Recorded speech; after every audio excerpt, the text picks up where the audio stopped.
ગયા રવિવારે મેં એવું કીધું હતું કે આવતા રવિવારે કોઈક નવું બને દુનિયા એમ કે કોણ માતા કહેવાય. તો લાલભાઈ નાગલપુરના મહેમાન હાજર છું. 51 કુંડી યજ્ઞ આપણે પલિયડ કર્યું. એટલે તેલના ડબ્બાનો ભાવ અહીંયા વધારે હતો.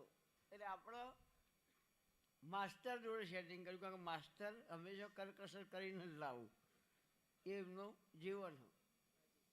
એટલે નાગલપુરથી માસ્ટર જોડે આપણે પૈસા શહેરમાંના ડબ્બા એમના જોડે મગાયા કે ભાવમાં ફરક પડે. એટલે ભાવથી ડબ્બા મોકલાયા માસ્ટરે. કેટલા મોકલાયા? 50.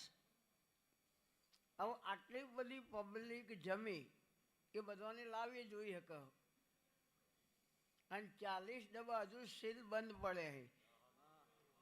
તો આ 10 ડબ્બામાં આટલી બધી પબ્લિક જમા ખરી? પૂરીઓ તેલમાં તળી છે કે પાણીમાં તળી એ જ ખબર નહીં પડતી. ખાલી દાળનો વઘાર કરીએ ને તો 5 ડબ્બા જતા રહે.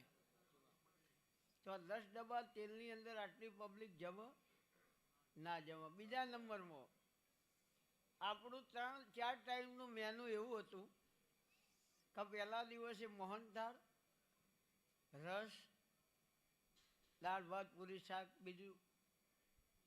બીજા બપોરે લાડુ બનાવવાના. હવે રસોઈયો ટેન્શનમાં આવ્યો કે મોહનથાળ જ થઈ નહીં રહેતો, લાડુ કઈ રીતના બનાવવું બુઆજી? અને અત્યારે હાલે જેને ચેક કરવું હોય કરીએ કે પલિયડ ફાર્મ હાઉસમાં 10 પતરાળો હજુ હક બંધ પડે છે.